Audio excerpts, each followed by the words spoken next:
Hi, Courtney. Hi, gorgeous Phil. Wow, I usually say beautiful Phil, but I'll say gorgeous today. Thank you. Right back at you.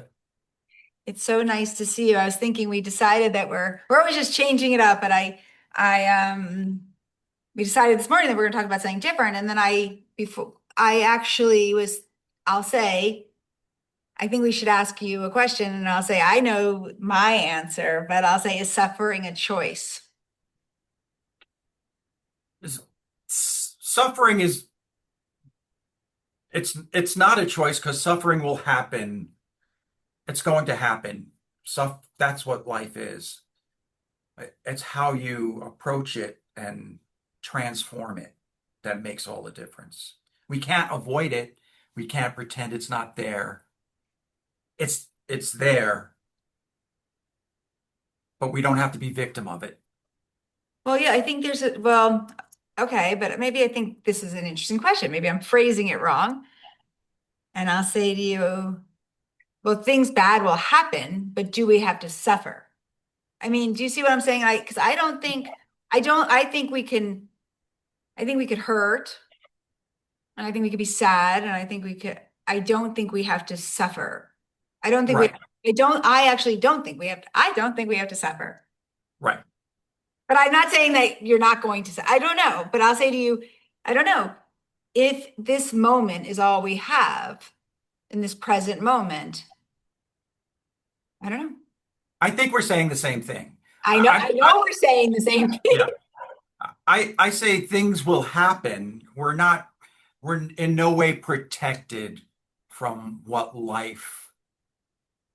happens in life.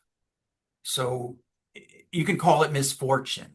Misfortune when misfortune will happen, how we deal with it is what we want to focus on, right? So how we deal with it could be to suffer, or you could use that experience to strengthen yourself, to strengthen your character, to strengthen your spirit, to strengthen your heart, to make your heart stronger, right? Because you're dealing with difficult situations and you have to cross that bridge. You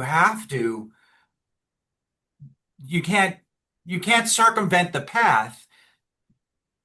You can do that. We do that in all kinds of ways, right? We can escape into fantasy, use drugs and drink, or fall into relationships, all the things. But that's not going to get us to the other side, to where we we need to go.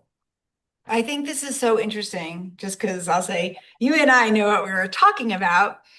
And we were talking about the 12th house. So the 12th house in astrology. And what's interesting is what I love what you just said is to get to the other side. And I thought, how interesting if we were going to do houses, which I think we probably should. How interesting what you said. In order to get to the other side, the ascendant into the first house, to be who we are and how we are in the world, right? There is this bridge that you have to go through because you have no control. And I think that's such a divine statement in a way that you said. We have no control over our daily what gets thrown at us or what experiences we have. We only control what we do with it. And that bridge to be who we are out in the world is it's very important how you handle the unexpected or the I'll say I don't know if I have a word. I have a hard time with the word. I do. I think you do too, actually. With the also, I don't want to put words into your mouth, actually. But what's misfortune? How do we know what's bad and what's good? What seems like a really bad thing might actually be one of the best things that ever happened for you. Exactly. That's always the case. But when it happens, it feels shocking and unfair. You can have a range of emotions, fear, anger, all of those things. Those are real feelings. Those Yeah, are real and yeah, feelings. in some ways, it was so interesting because you in whatever happens in the moment, right? And this extreme experience or sadness when something very bad happens to us, we can't imagine how we're going to be whole or how we're going to be okay. And I keep on thinking about this in general. I think there's a great message in here because that let go and let God. It's like you can either do drugs and like feel numb, or how do you have faith or trust that even in the bad parts, you'll be okay? Like the story of Job, right? Where Job has to go through all these things and he really still had faith. And I don't think it's such a ninth house word. I think there's something magical in trusting in this higher power. It's about keeping your heart open at all times. It's really, that is the key, I think, to everything. And I have difficulty with it. I do. But I'm aware of it and I'm more conscious of it. So I know, I know where I want to move forward. I know the direction that I want to, because life is pushing me that way. So I am more at ease about it. And I'm, since I'm more understanding of it, I don't have to suffer about it. Okay, so this is actually really interesting because I'll say to you, are you okay with me sharing your ascendant? Yes, Okay. sure. So I think what's interesting is that you have a Cancer ascendant. And so, in order for you to get through the 12th house, you're saying, it's interesting, I need to open my heart. And I'll say to you, mine is Gemini, and I need to stay out of my mind, in order for me to, I mean, I have to open my heart too, but in order for me to not go into the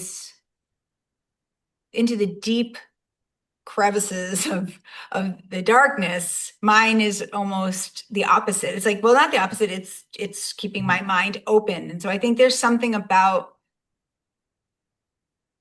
knowing how I was thinking about this after we decided we were going to do this, and I keep on thinking about the ascendant and how the sun rises every single morning into the 12th house. And so every single morning you have to get over yourself, literally, to start the day. You and I both wake up and we meditate. Mhm. So do we suffer less because we wake up in the morning and we do something? You open your heart, I calm my brain. Maybe someone else exercises, right? And then that's really good for them. It's just an interesting thought of thinking about it as our own ascendant, but it is interesting about your heart opening because that is very true with a cancer. With cancer, it's could close their hearts. Right. It's easy for me to do that. It's interesting that you bring up that time of day because in so many spiritual traditions, that time of day is the highly recommended time to do meditation or contemplate or be on your own. All of those things because the connection is strongest there. And that's generally accepted wisdom from many different belief systems. And my take on the 12th house is, and don't remember where I read it, but it really helped me understand it because it's interesting that the sun rises but you're talking about the house of endings, where logic would say, oh, the sun is rising, everything is new, life is just beginning, and then it goes through all the stages.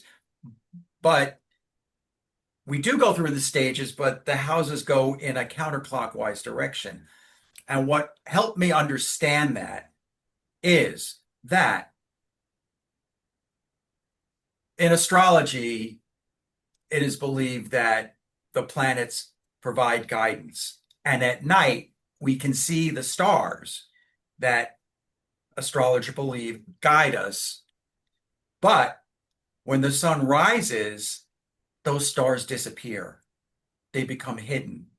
They're still there, but they're hidden. So from an astrological perspective, it does make sense that the 12th house is the most hidden because that's when the planets that are guiding us disappear. They don't disappear, we just can't see them.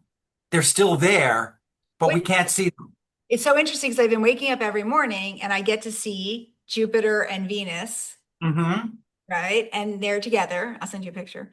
And they're together. And then as soon as the sun comes out, I don't see them, but they're still there. And that is actually very brilliant because that's the 12th house. It's what we, but then think about something. It isn't really the house of endings because it always goes back into the first house. Right, And so it's this whole experience of, but, but, but how about if it's the house of letting go of who we think we are so that we could become who we're meant to be? Because I actually think somehow the house of endings, that eighth house is death, right? So right. it is an interesting thing. I'm like, I mean, maybe it's letting go of the ego. Well, definitely that the ascendant is the most important threshold in the chart. You have different thresholds of going from one house to the next, but that final threshold from the 12th to the first is the most extreme. It's the most radical. That's why those houses are so different from each other. Okay. So, But think about something because think about when you meet someone. So I keep on thinking about that 12th house energy. What's hidden about somebody? So I meet you and I say, "Hi, Phil. Nice to meet you." And you like me or you don't like me, right?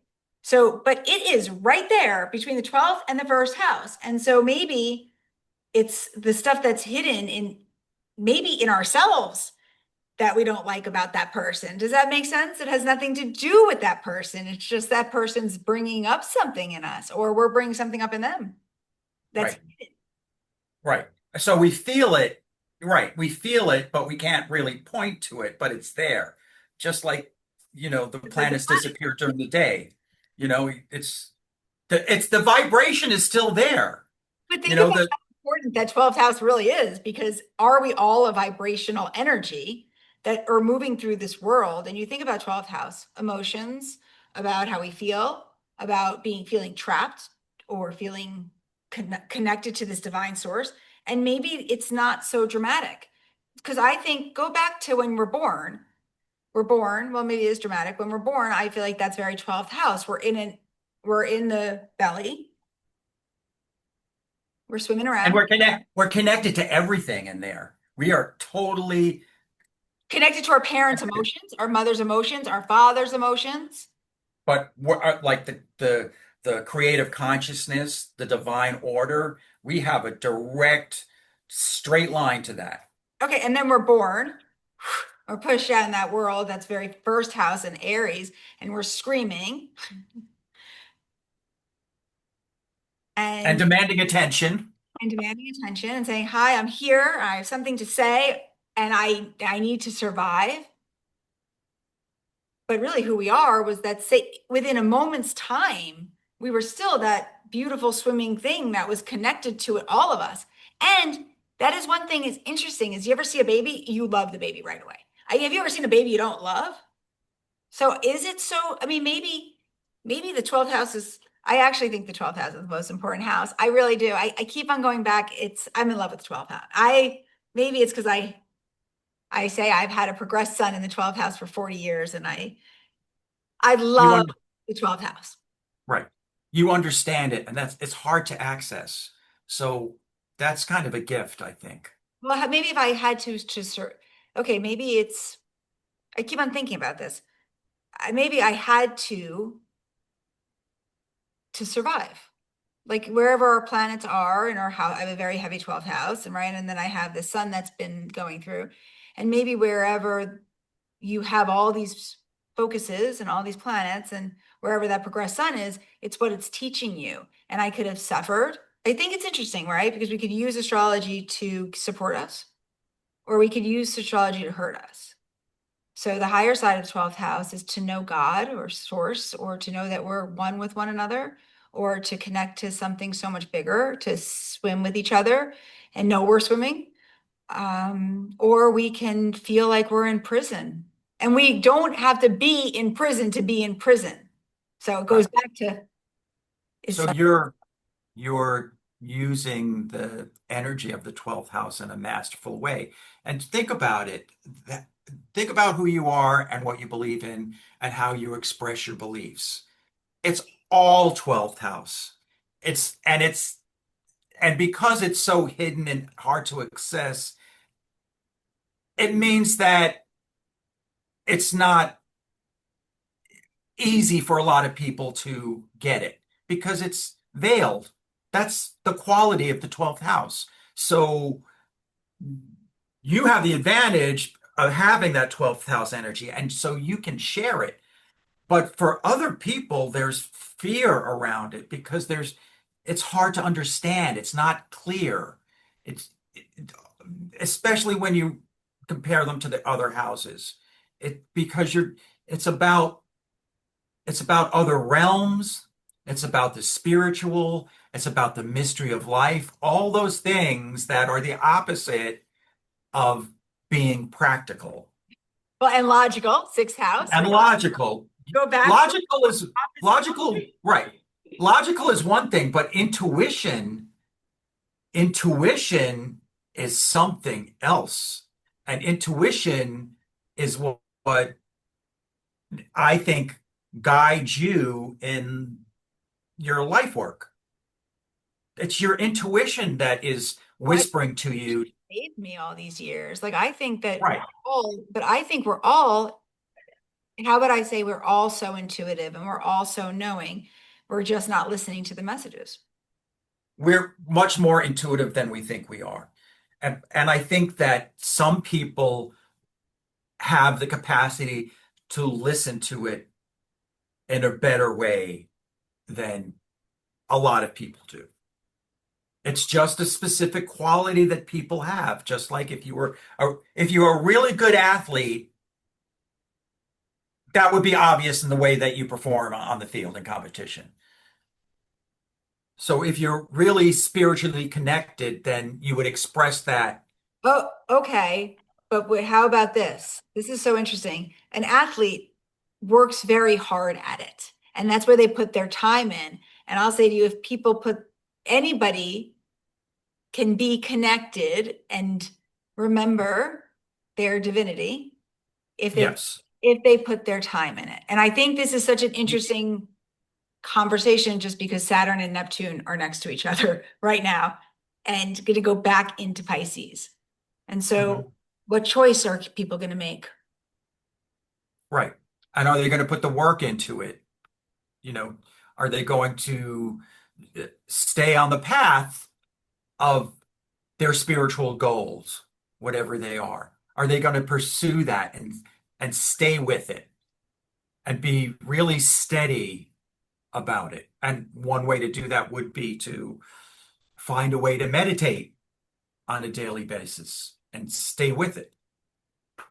Well, and you also think we meditate, or, if you think about drugs and 12th house, drugs, alcohol, I always think the AA or the big book were totally channeled, right? Someone literally got that message. And if you think about it, right, the only way to get over if you're using alcohol. So I keep on thinking, I always think this, Bill.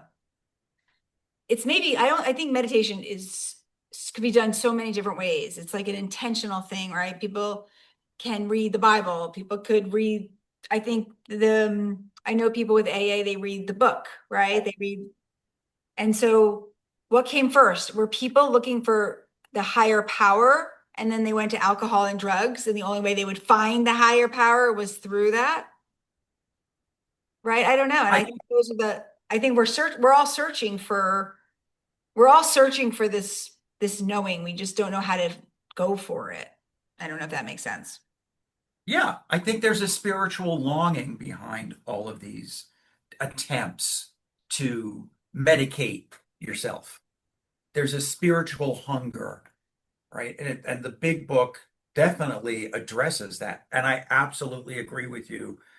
I do think that that book and Bill and everybody involved, they were channels.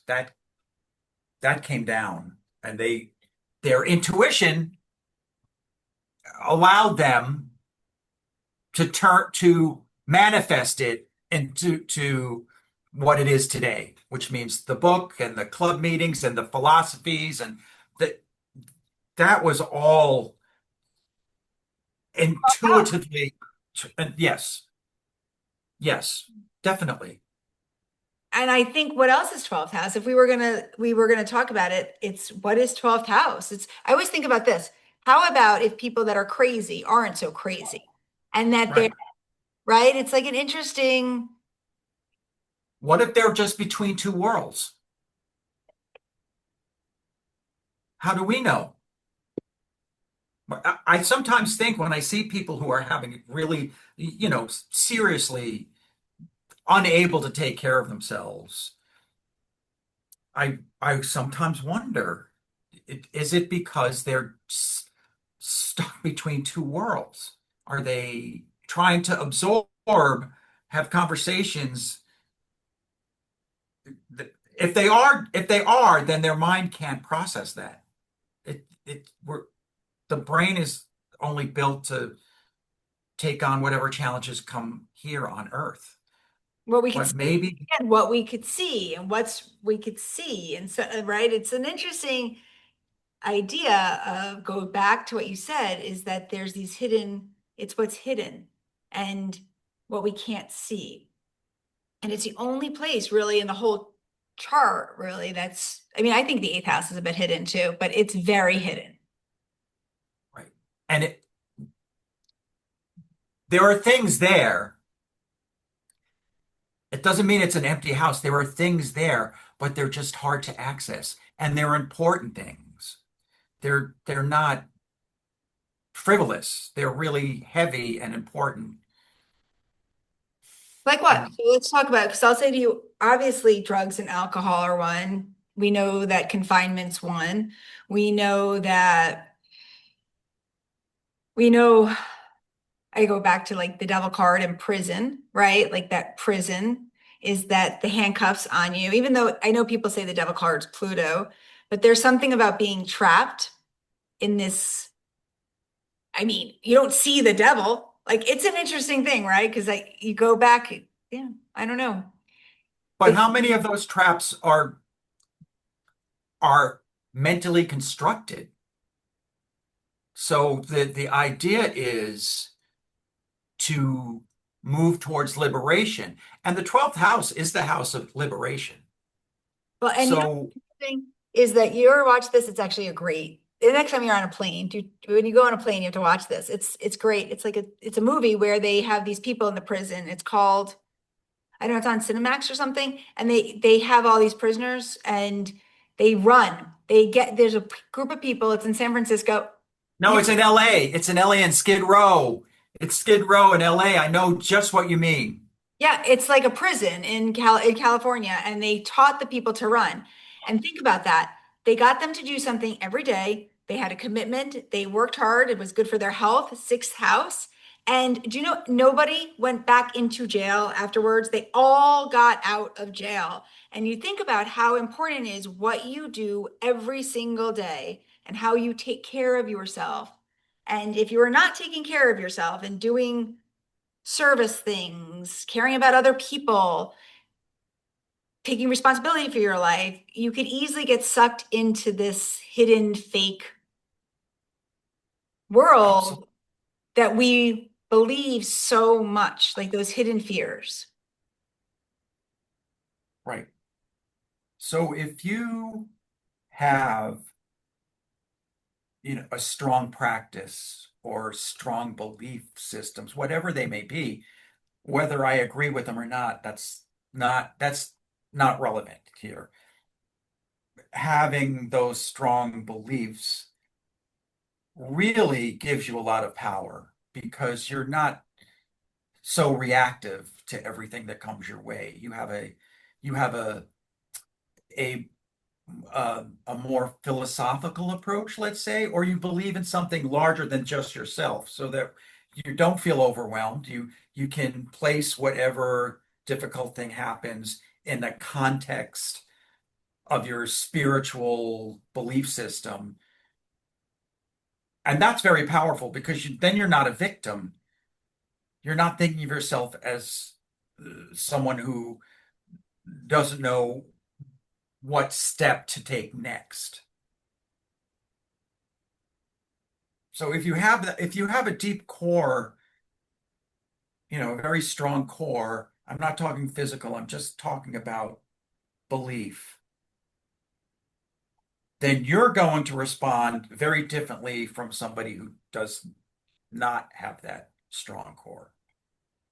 And I think that's what happened to these guys who were in prison, right? They reacted to things that were happening to them in their lives, and they were overwhelmed. They were so difficult, they ended up in jail. But when they discovered to discipline themselves and develop core beliefs that had to do with running, it developed their core belief in themselves.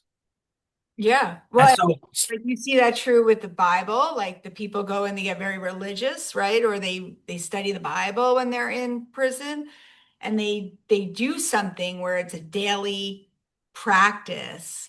And if they don't, most people then go back into prison because they feel safer there. I mean, it just goes back to do we feel safe in the suffering? I mean, right? You wouldn't think anyone would want to be in prison, but there's a lot of people, it's not that they want to, that's what they know, that's what they're used to. And I go back to habits like those unconscious. Okay, so I'm gonna tell you.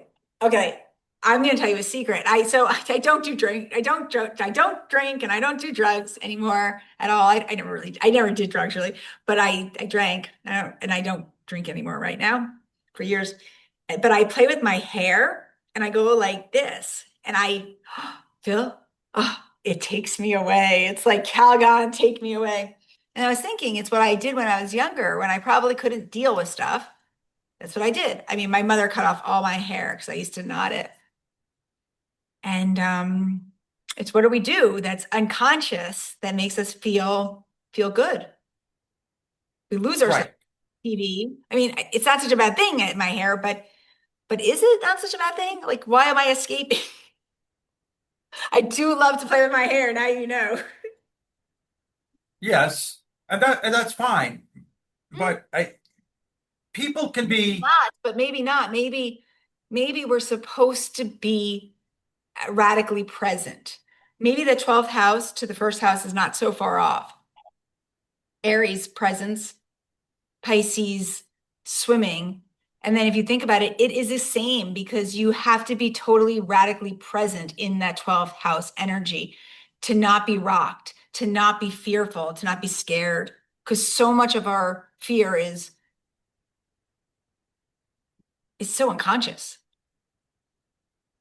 right. And 12th house again is about imprisoning ourselves. What prisons do we put ourselves in? And how do we break out of them so we can be liberated from them? That's the whole challenge. That's the quest. That's the goal. That's the victory, I think, of the 12th house. How do we even recognize if we're in a prison and that's been our prison the whole life? We grew up in a cave. We don't know what an ocean is. Well, no, it's like my beautiful, I love him. David Foster Wallace is my favorite guy. And he is like, the fish do not know they're in water. They're not like, hey, how's the water? They don't know. And so maybe we don't even know when we're suffering. Right. But how are we contributing to that? How can we how can we empower ourselves to be liberated from whatever You have self-impositions to go to the sixth house. You have to go to the sixth house. You have to be careful on what you're doing every day. I think it's always going across.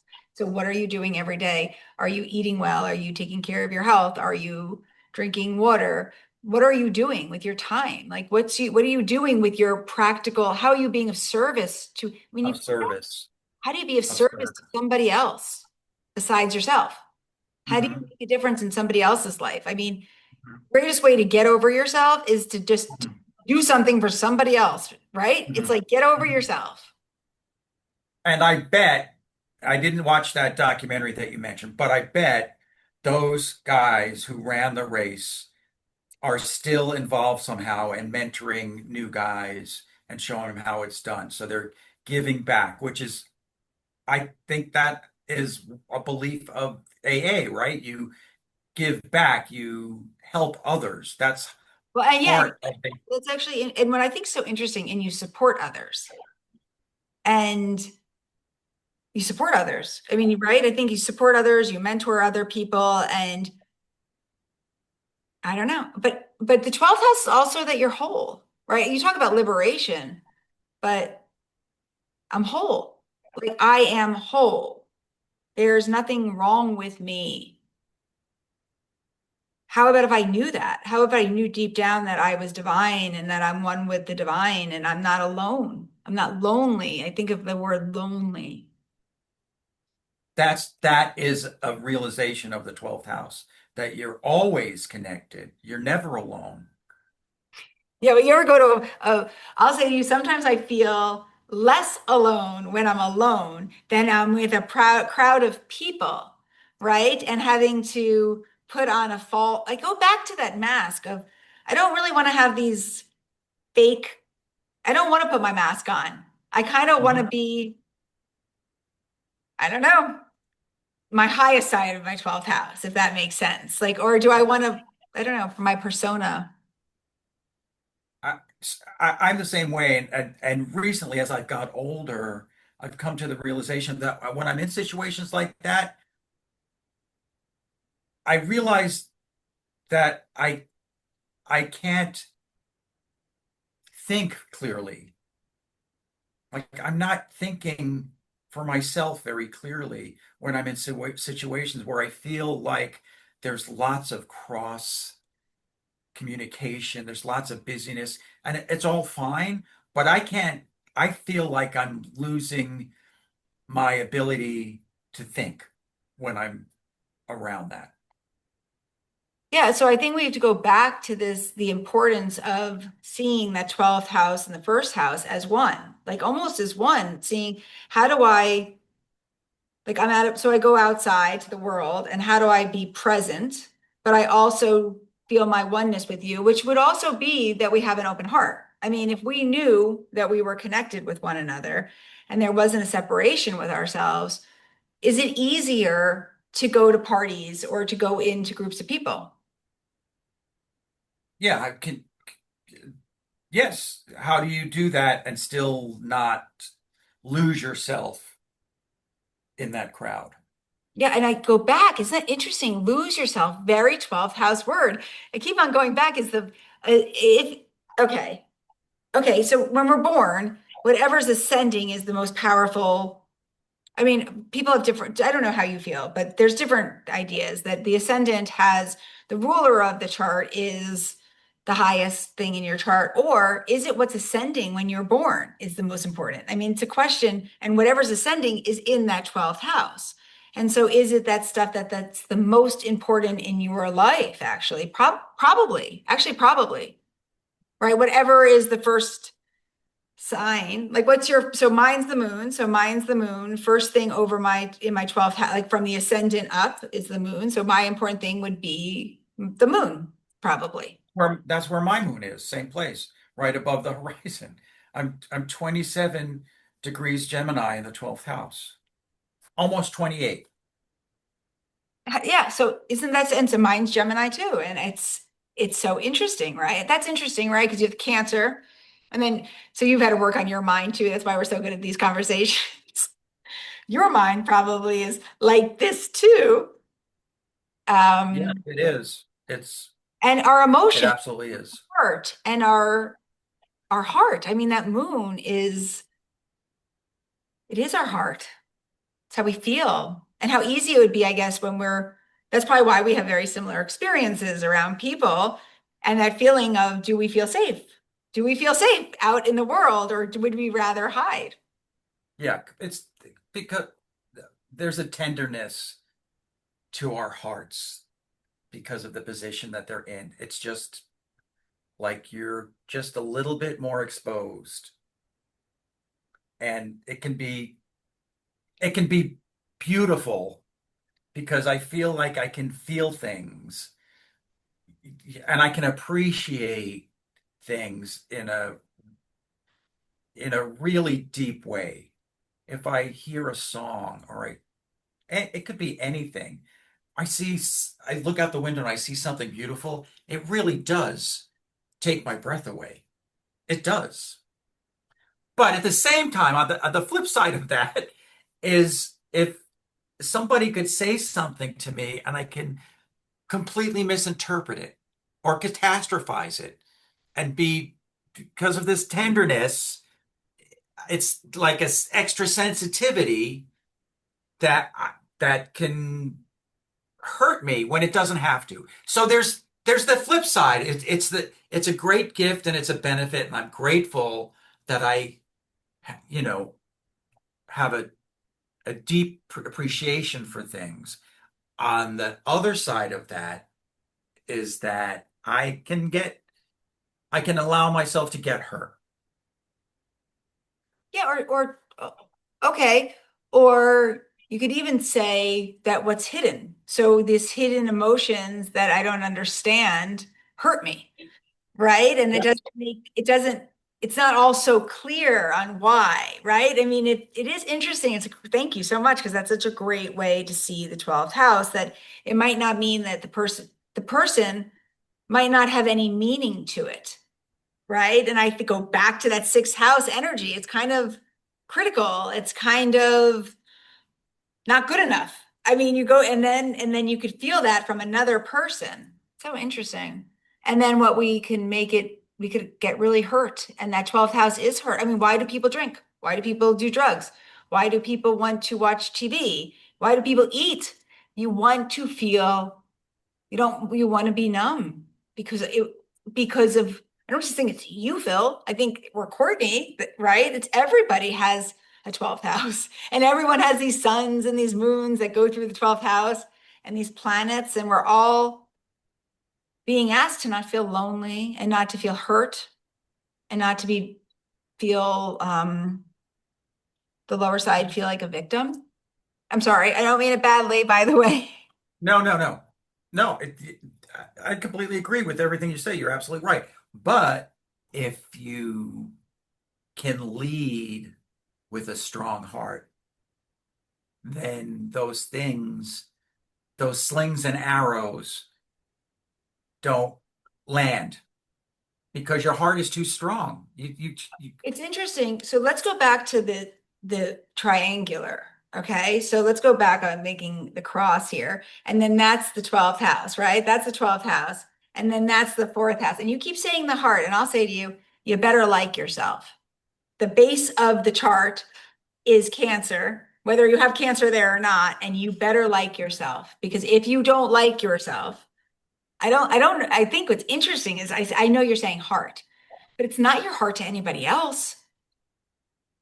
It's your heart to yourself, Yeah. right? Open your heart to yourself. Mhm. How Yeah. about if you had radical?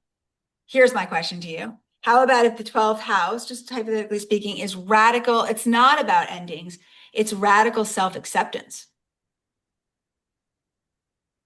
That would be liberation. It would let it go in like God, right? I mean, you talk about like if we actually really liked ourselves, right? And it's not all perfect, it's accepting what is. Right. And even the parts of ourselves that are hidden and parts of ourselves we don't want to look at. Right. Because you'd rise above all of it. You'd have a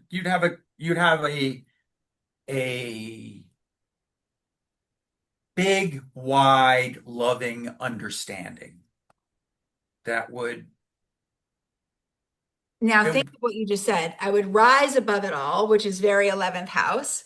Mhm. If I actually did rise above it all and not care what anyone thought, would I get to the 12th house and be able to really know my value and my own worth and I know that's second house stuff, but it is letting go. It is trusting that you're one with ethers and seeing our connectedness. So Right. how about if someone hurts your feelings and they're And not, if my heart was strong, if my heart was strong enough and someone hurt my feelings, it wouldn't throw me at all. It would not, I would not react to it. okay, I would, use a different word because I keep on going back to Neptune. And I'll say to you, what about the third eye? Because I know you're a Kundalini person. And I'll say to you, if my Kundalini, if my third eye was opened, how would that open my heart? Right? Does that make sense? Because of you think yes, of 12th house and you think of I keep on thinking of this. Like here, if I knew my worth and my value and I connected to this third eye and I connected to this light above, then my heart would open. Can you explain that in just Kundalini way? yes. So the chakras go up your spine and you start with the lower one, root and solar plexus, etc., throat, heart to third eye. So they all have to kind of be in alignment and support each other. So the heart is love on an earthly plane. So it's again, you're leading with love in all you do and everything that happens. So somebody hurls something surprising at you in the words that they use, you don't see it as an insult. You see it as somebody that you know in your life who is struggling with something. And that's how they're expressing it. If the third eye is open, then you're have compassion for everything. It's like the tears form at your eyes automatically. It's such a deep well of feeling for the miracle that is life. So it's beyond your body and your brain and your ego. It's at a whole different level of awareness, and it's unconditional compassion. All the stuff, all the details of your personal history and your flaws and your skills and whatever it is, that's all not that's all gone. It's it's it's your understanding that your spirit, your spirit in a body, and your spirit came into your body at your birth, and your spirit will remain after your body is gone. And your spirit is looking at the play of life, everything around you, as the play of life. And that you're, you're here to learn and experience and take what you've learned and move on as a spirit. So it's like supercharged feeling that is beyond it's interpersonal. Well, that is the 12th house. So Yes. if our personality gets hurt, that's our personality, our spirit. I mean, you just said it so beautifully. 12th house is our spirit, our soul.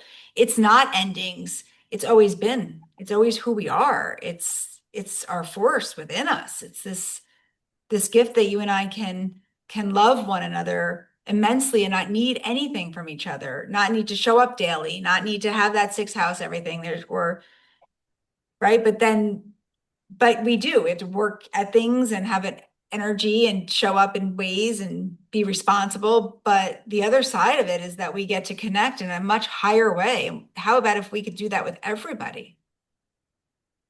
And it wasn't personal. I go back to I mean, you said it. It's not even personal, but it feels so personal. I know because we have that moon there. But it's what you said is so interesting, pure compassion, it's pure bliss, it's pure joy, it's oneness with everything and everybody. It's oneness with the birds, it's oneness with the trees and the plants and people that are not here anymore. And It's a bit, mhm. and I It's think that it makes it so beautiful because it just feels like the beginning of it all. I mean, I just think it's so perfect because it's the beginning of it all. And maybe without that is where we suffer. hmm Yeah, I think we know all of these. Every person knows these things that we're talking about, but they're hard to access. They're not easily found. They're not physical. These are things that are higher vibration above the physical plane. We all know intuitively that there's more to life than just the physical. Yeah, We we all know that. get the chills, we get messages, right? Like we ask for something and then all of a sudden it shows up, or the synchronicities of life, right? Like you're thinking of someone and then they literally pick up the phone and call you. That's all 12th house energy. It's we can't explain it. But I'll say to you, maybe the things we can't explain are the most beautiful things in life. Maybe it is the most beautiful house in the whole world. Yeah, how do we, but the trick is not to turn away from it. You can engage with it and you don't have to have the answers. You don't have to rationalize. You can't rationalize anything really with the 12th house. You just have to believe and feel it and Well, I go back to, I listen. know religion is ninth house, but then I really do go back to the story of Job. Do you know the story of Job in the Bible? And how The patience of Job. all these bad things kept on happening to him. Yes. And then God would say to him, well, you know, how do you just, he'll believe, he will believe, he will believe. And that doesn't feel very Jupiterian. That feels very Neptunian, right? And how do you believe even when everything looks like it's lost? How do you keep having faith and having trust and letting go? Before we leave, I think this story is so great about, you told Courtney a story, you told me a story about a movie. And I think it's a great example of 12th house energy. Do you know what I'm talking about? It was with Katharine Hepburn. Yes. Do you mind sharing the story? Because I think it's a great example of 12th house energy. Okay. Yeah, thank you. I will.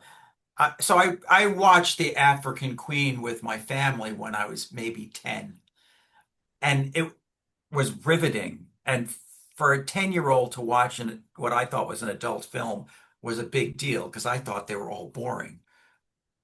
But it was such a great story that it held my attention. It riveted me from beginning to end. It's a fantastic movie. What's it called? So you could repeat it so we could hear. Sure, The African Queen with Katharine Hepburn and Humphrey Bogart, Okay. made in the 50s, directed by John Huston. It's a very well regarded movie. It's a story about mismatched people who have to take this trip on a barge in an African river in the central of in the Congo, uh, away from everybody. So they're mismatched characters and they're in the middle of this continent and they're on this little boat and it's hot and the river gets very shallow and then it gets more and more shallow and there are more and more reeds and suddenly their boat comes to a stop because they're in the middle of a drought.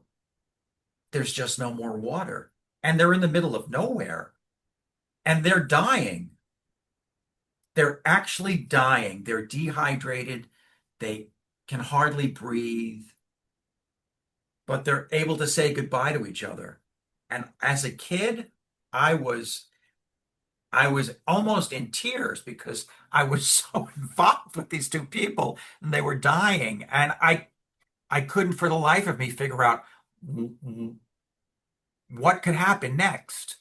And what happens next is that it rained.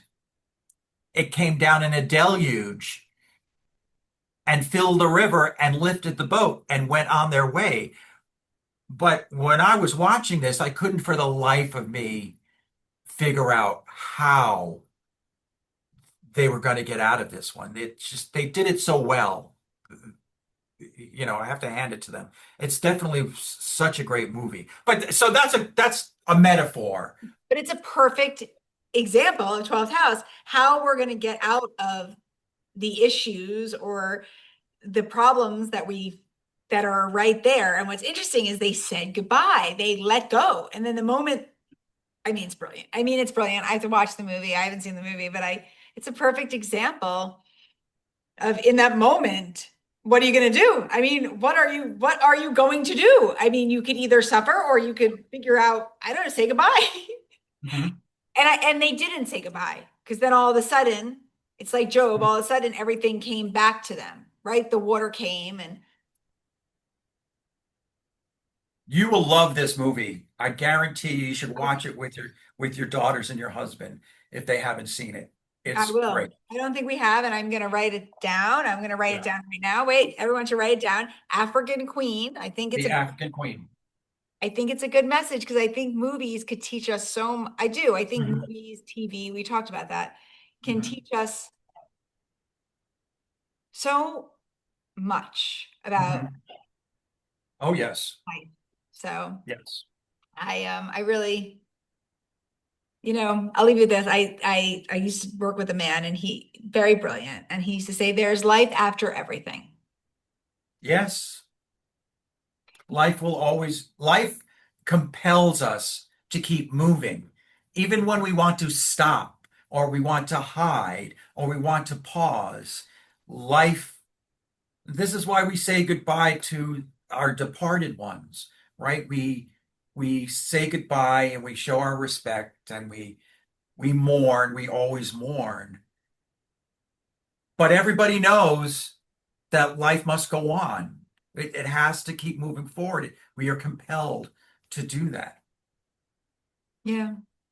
And it's so much nicer to move on, maybe knowing that they're still with us. And Yes. I have lots of proof of it. So I'll say to you that even when people leave, we can know that their spirit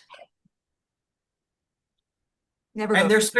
their spirits want us to move on.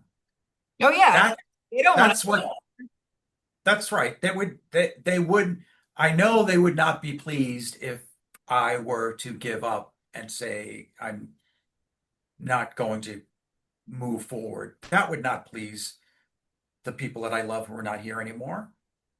no, they want you to live because they're not living. I Yeah. mean, it's like, Right. what is life without death? And Right. I just, I don't know. But I also just am so grateful I'm so grateful I appreciate the 12th house. I'm so grateful that I found someone else that loves the 12th house. And I'm so grateful I guess that we could all open our third eye and then let this light come in through our eye and then touch our hearts and expand our hearts so that we could all be open-hearted together Hmm. and feel the oneness of life. Hmm. So, Yeah, and the third eye is actually physiology. It's the pineal gland wait, so I at thought the the pineal glands, because I'm a Joe Dispenza guy, a girl. I like Joe Dispenza. And I thought the pineal gland's back here, but I guess it's connected back here to here. it's the pineal gland is actually between this point and this point. Yeah, that's what, It's okay, at well, interesting. And then, supposedly if you wake up at like 4 in the morning and meditate, yes, it's an easier way to connect to the, wait, and do you know this? If you put your head back, it like connects you easier. Do you know that? yes. So do you know when you dream and it feels like a hallucination and it seems incredibly vivid when you're dreaming? That's what's it called? It's the chemical that's released. It's a hallucinogenic, a naturally occurring hallucinogenic in your brain. What's it called? Oh, I was thinking You know what kryptonite, I, but that's not kryptonite. you know what I'm talking about though, right? It, Um, it's not dopamine. It's a hallucinogenic in our brain that allows us to dream. But it's secreted by the pineal gland. okay. So, but if you can activate your pineal gland through meditation, Kundalini practices, all kinds of things. And once it's activated, it releases that Endorphin. it pressurized Are you talking about it endorphins? Because it it's does. not endorphins. It's the hallucinogenic that is in our brain. It that is secreted through the pineal gland. I can't think of it now. Okay. Anyhow, the thing is, when the pineal gland reaches a certain pressure, it releases, uh, it secretes something that Makes you goes happy. down, well, more than that. It's the third eye opening. It's hallucinogenic in the sense that it gives you a brand new perspective. It's a completely different Okay, awareness. so go back to what you said about it's like we're dying. And I'll say to you, maybe it is the death of the ego. And then opening the third eye, it reminds you of this connection to something so much greater and so much bigger than who we are and who we think we are. And imagine going through the first house as that person, Phil. Right. So, but imagine n not thinking it, but feeling it. Feeling it. It's really, You can even imagine it right now. You could imagine, like, as we talk, I mean, I've had this feeling before, so I know, I think once you've had this feeling, and mhm. literally even just hold it. You could take your two fingers and put your fingers there, and then there's this part of your brain, and you could literally put your head back and imagine that there's fluid literally being pushed into your third eye, and then it going into back into the pineal gland and breathing. And it will wake you, it will bring this. Did you look up that what the word is? Bring this feeling into our I, body. I'm trying to find it. But do you know that the pineal gland actually has rods and cones? The same rods and cones that our two eyes have. Wait, what? So there are rods and cones in the area of the third eye, just like the rods and cones in our eyes, but they're inside our skull. And so when the pineal gland is activated and that thing is pressurized, it creates light that activate the rods and cones, which is the Kundalini energy. And well, yeah, and I'll say 12th house energy. And I think it's so interesting. It's all connected, all spiritual things, right? Yep. It's all it's all Yep. not separate from one another. It's like religion. It's very Mhm. connected. I think that's why we call ourselves the mystical misfits, because there's so many different mystical practices and they're all giving you the same information. Right. And what's interesting about religious and spiritual traditions and practices is that a lot of them do come from intuitive downloads. So they're Well, and so wait, music, all writing, I think, all those movies that we watch, I think it's all the music that we listen to, I think it's all intuitive downloads. It's where does it come from? It's exactly. It's not from our rational minds and from us thinking about it. It's experiencing it through the intuition. Very different than just thinking about it and rationalizing. It's well, and that was what's so interesting because in a way, you have to be if you're okay. if the person who wrote the Bible or the person who wrote the big book or the person who writes the movie or the song, they have to choose to get it on pen and paper. They have to choose to make it like practical. Because if they don't, did you ever read Big Magic? It's great, by the way. It's a great book. It's called Big Magic.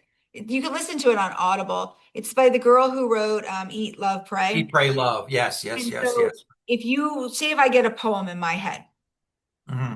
write it down, it will leave me and then go to another person.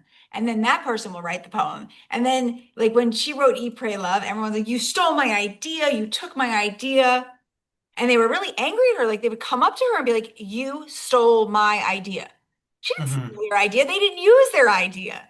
Right, So, because they didn't put it into a practical use. right. So it went to the other ethers. That's so They interesting. did, they didn't manifest. Yeah, because they got the idea or the download, but then they didn't make it in practical form. And so Right. it isn't it isn't logical, but you need to get it so that somebody could use it. And I think that's why we're talking about it. How can we make it understandable? How can we make something that's so hidden and that works for us so well? How do we make it less hidden? How do we make it practical? How do we get it to use, right? And I'll say, I think this is so interesting, just even about experiencing waking up that third eye in every one of us, trusting that we have intuition, listening to our our our gut Hmm. reactions, our intuition. And I'll say to you, this is the interesting part of intuition. I think it's very important. It's Hmm. never a bad thing. Like those messages of the mean messages are not intuition. It's Hmm. never fear-based. Does that make sense?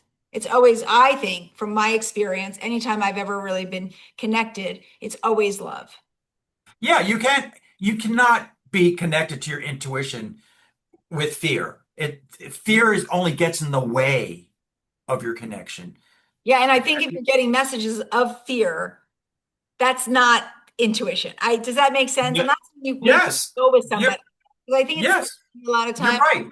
Maybe I'll like get a weird feeling about somebody and I won't go with them, but it's not out of fear. It's I once literally Right, out of the right. fear. I was So let me read something to you real quick that I Googled while we were okay, let's speaking. see. It's okay.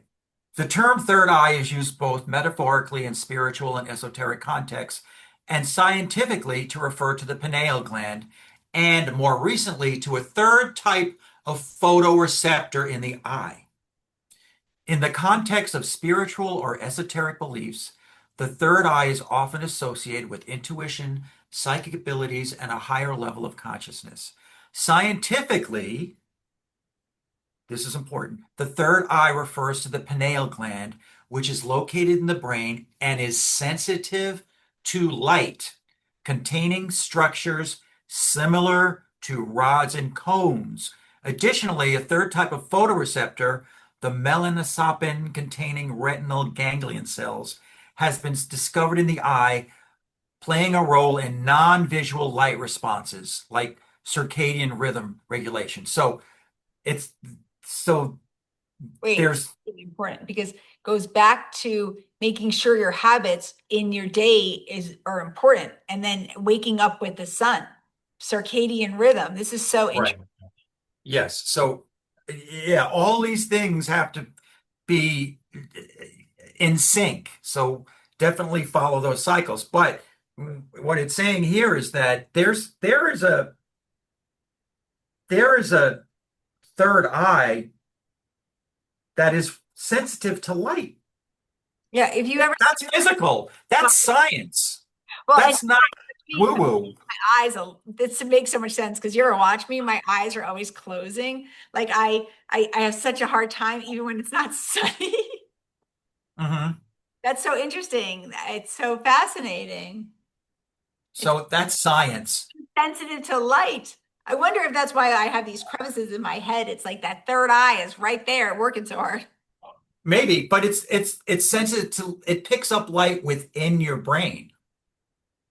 It's picking up light within the deepest part of your brain. Because And the that's why pineal gland's back here. So the pineal gland's giving light to that? it's the secretions, it's the chemical secretions when they're pressurized enough, they create sparks of light. It's like when you strike a match against something, it's that pressure. Yeah, well, it's interesting because Joe Dispenza does this breath, and you're waking up your pineal gland. He literally takes you, he's putting the pressure on you. You're creating it yourself. Yes. When you create that pressure, it creates a chemical reaction. It creates sparks of light that your third eye responds to.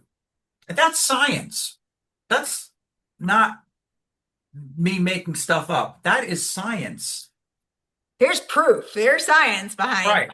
I, Right. Not that I don't need the proof, but I know to some people this sounds so bizarre but maybe not. that Maybe it sounds so real and so right. possible. And so I, it's what we crave. It's what we know we could have. It's what we know we can have. And it's what our soul misses so much. Maybe it's this longing for this love that we know is Right. possible. And that's what we're always missing. And maybe that's why we're so lonely, even when we're with people, is because that we know we're not separate from one another and then we're pretending to be. Yeah. So, well, I just love this. I think it's going to be so fun to see. I just learned something new. And so I'm so excited. And I'm always learning something new with you. So thank you so much for being my partner in crime, I'll say. Thank you. I love this so much. So thank This is you. the crime we're doing. Lock me up. Here, here. You're here. I will see you so soon. Have a great weekend. You too. Thanks, Courtney.